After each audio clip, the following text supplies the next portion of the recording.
Hi, this is Esther with Discover Your Origins.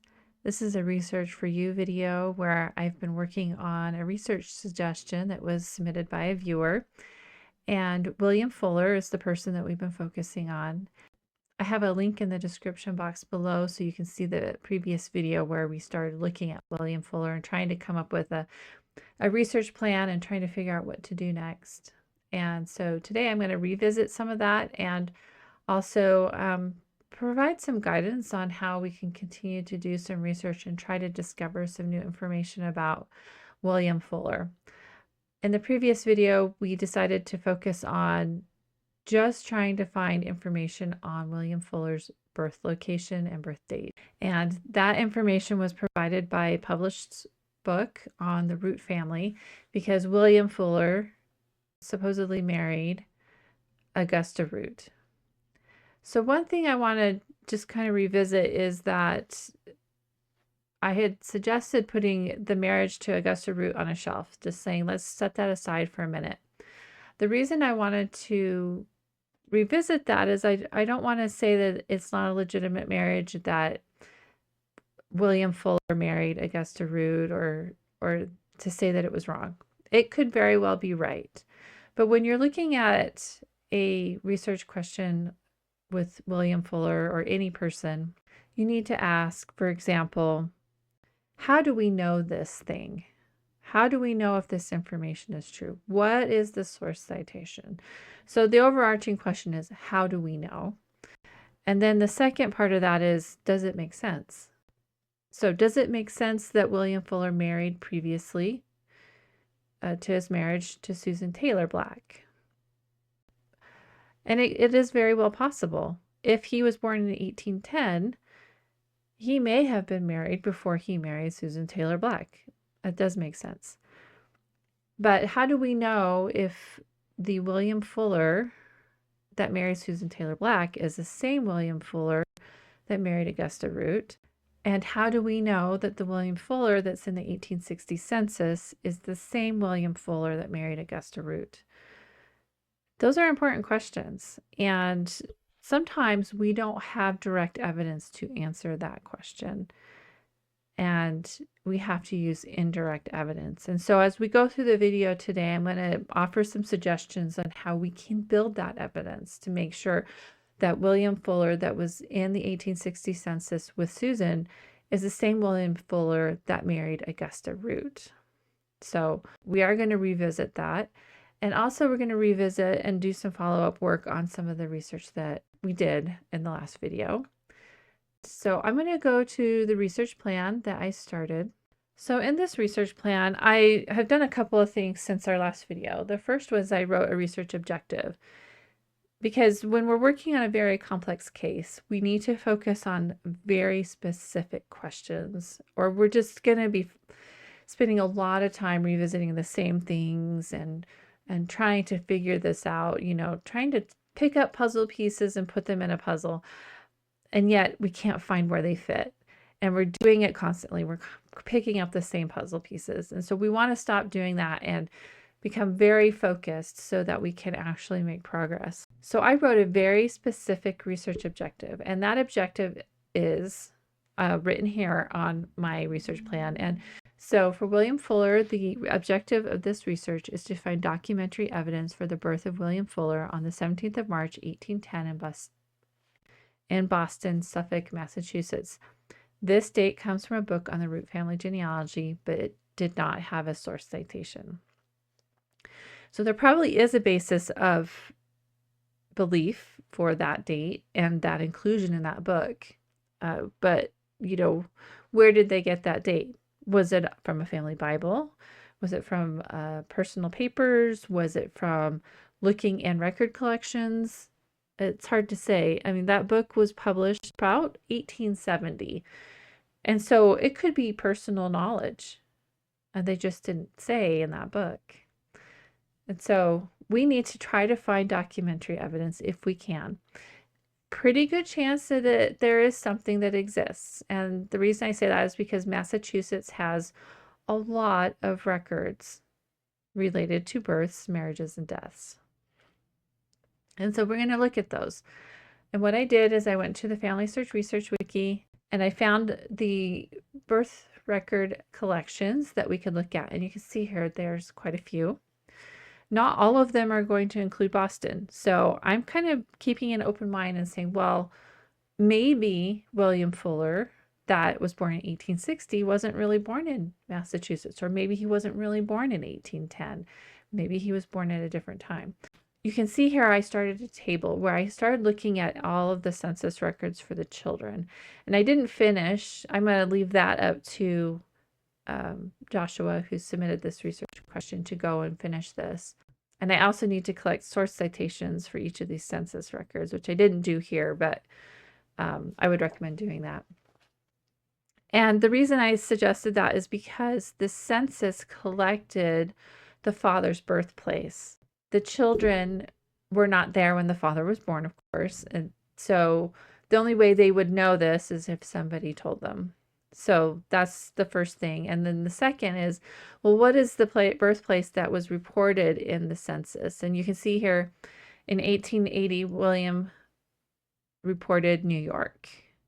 And then all the other censuses, he reported Massachusetts for his father's birthplace.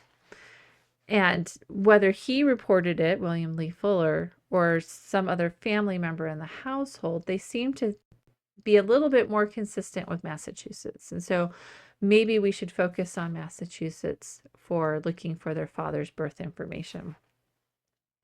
Now, I did look at his siblings, and there's some interesting things about his siblings.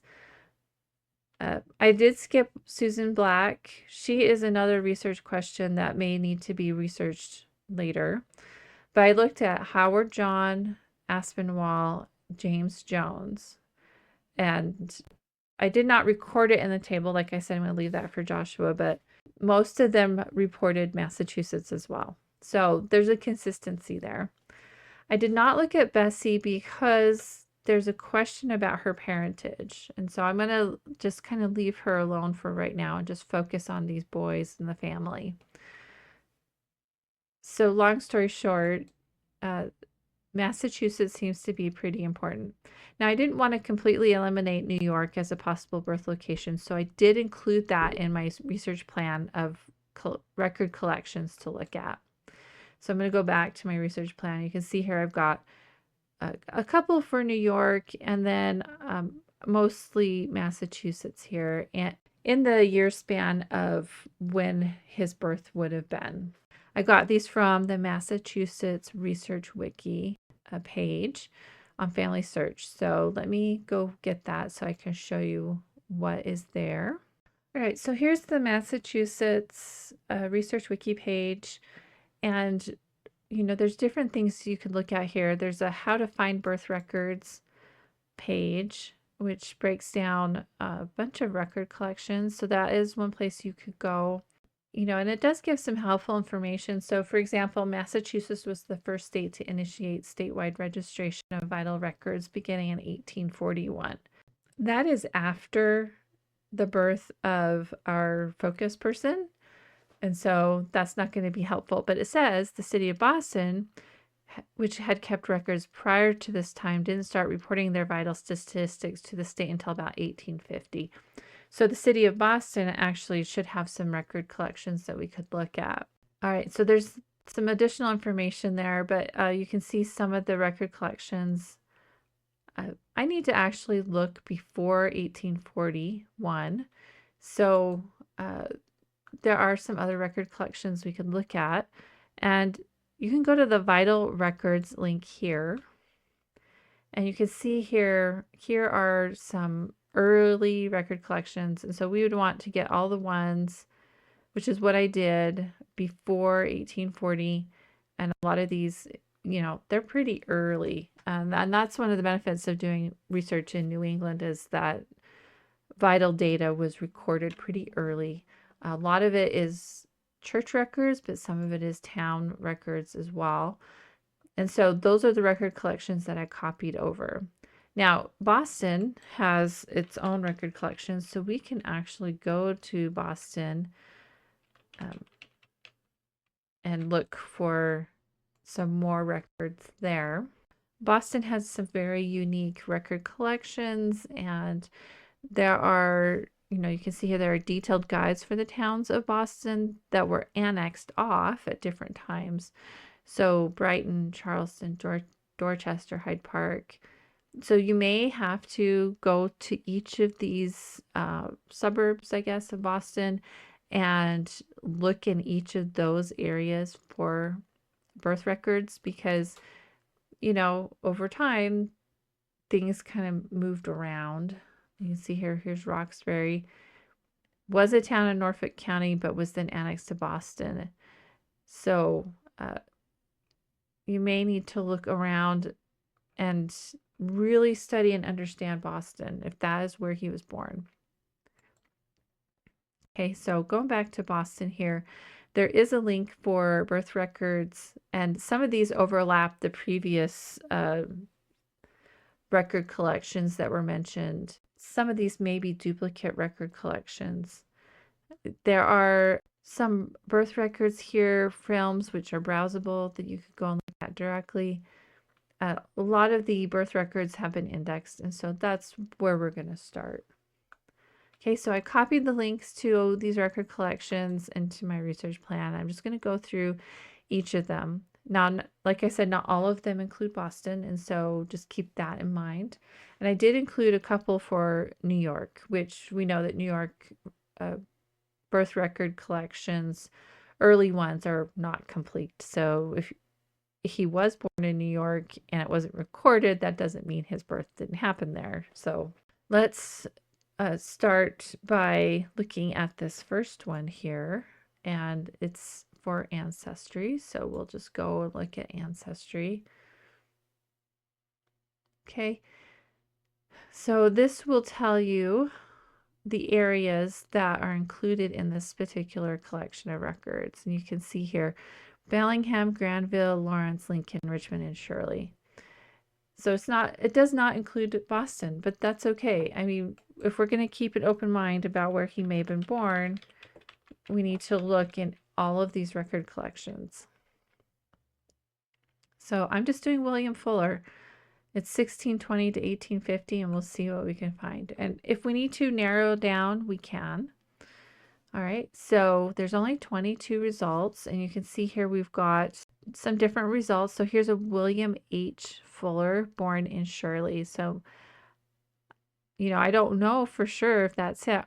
Our guy, he falls in that range of that 1810 to 1830 birth year range. And so I need to keep track of the ones that I find so I can decide later if I'm going to rule them out as a possible candidate for my guy. So to do that, I would recommend starting a table. And this is one that I've started. And looking at this particular birth record collection, you can see here I have a link back to it. And here's that William H. Fuller. And I had looked at a family search index. It's duplicated with the ancestry one. The birth date, 1830, in Shirley, Middlesex, Massachusetts. And if there were father's and mother's names mentioned. And you can see here I've gone through and I've collected a bunch. Now, I don't know if I got all of them in that particular collection, but I wanted to demonstrate how you could go about starting to do this.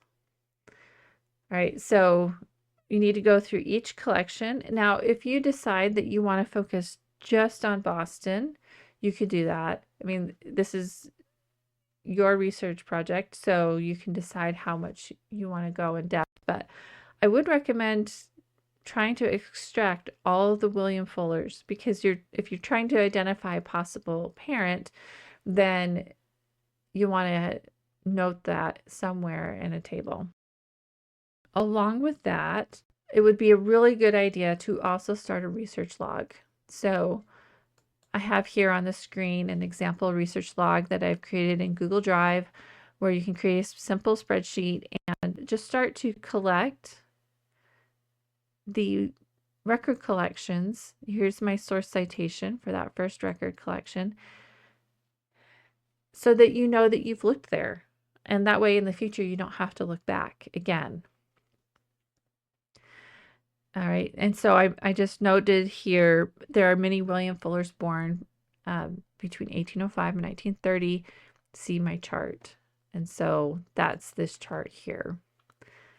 All right. So once you've looked at that record collection, you can go to the next one and the next one and the next one. And eventually you will have the data that you need to see if you can't narrow down and find that source. Now, like I said, it's possible that his birth is not recorded in any town records. It came from a family Bible or personal knowledge. And in that case, then that book is the only source. But hopefully, because we are in Massachusetts and New York, we can try to find an actual birth record. So go through each of these record collections for Massachusetts, record them in your birth record chart. That'll give you a list of parental candidates, and hopefully find that date that was in that Roots family genealogy. All right, so we may or may not be able to find the documentary evidence, but we will at least, with negative results, be able to eliminate all of those record collections and not ever have to look again. As I've looked at William Fuller, I'm beginning to get this sense of how complex this particular research problem is, trying to sort out all of the known facts and seeing if everything is documented and asking the question, how do we know? And does it make sense? One thing that I'll recommend on a difficult research problem that's very complex is the Research Like a Pro method. I'm not affiliated with the authors of this book or anything. I just find it very helpful. And so that's why I'm recommending it for this particular problem. One thing they suggest is to create a very specific research objective, do some evidence analysis, do a timeline, and really start to break things down into pieces so that later you can put it back all together. So I do recommend this book, and like I said, I have a link in the description box below. It is an affiliate link, which if you purchase a copy, it will go towards helping to support the channel, but there's no obligation. And you may be able to find this book at a library. So either way, I recommend it. I recommend doing a timeline for William Fuller, and also possibly doing a timeline for Augusta Root and Susan Taylor and all of the children, which that's a lot. So just start with William Fuller. Family Search does have a timeline feature here that could help you get started. The historical events, you can ignore those if you want. I think you can turn those off and just focus on the events. Let me demonstrate how you could start creating a timeline. And I'm going to create another tab in this document here. And this is, I'm going to give it the name Timeline for William Fuller. Okay, and you could do a bulleted list or a table. I think I'll do a table in this case. And we'll do a date. Let's just start with something like that. So we'll do a date. We'll do a location, and we'll just say, is there a source citation? Okay, and let's put a title up here. Let's do William Fuller timeline. Okay, so let's do a title. Okay, so let's go back and look. So we have a birth of 17th of March, 1810. Oh, yes, okay. 17th of March, 1810. Boston, Suffolk, Massachusetts. Yes. Let's see, published source, but date is actually unsourced. Okay, so let's spell Massachusetts right. All right, so that's the first one. And then go through. All right, so let's look at age 27, he's supposedly in Augusta, Richmond, Georgia. Let's go look and see. So this Augusta, Richmond, Georgia location is unsourced. So we'll put that in our timeline. You can see here on his events under his details page that these are unsourced. And so,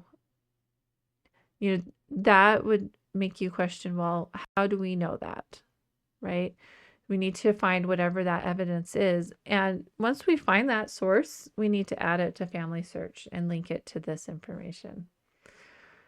All right, so 1843, again, he's in Augusta, Georgia, supposedly. Right. Now, I do have some reason to think, that 1838 location and date has some basis, and that is his wife, Augusta Root. If we go to her page. And so as you're building the timeline for William, you may need to look at the timeline of his family members.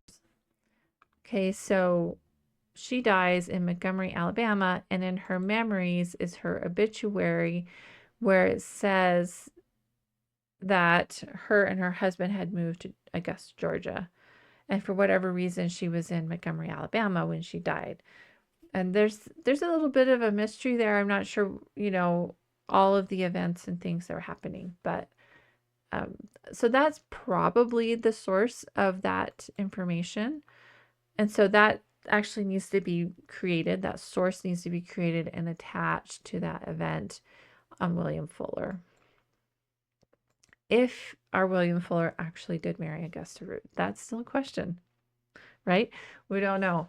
But we're going to go through and all of the events for William Fuller, including the births of his children and his marriages, including to his second wife, and all of his children. And we're going to create this timeline and see if we can't get some insight there and see where we need to provide some additional information and additional sources.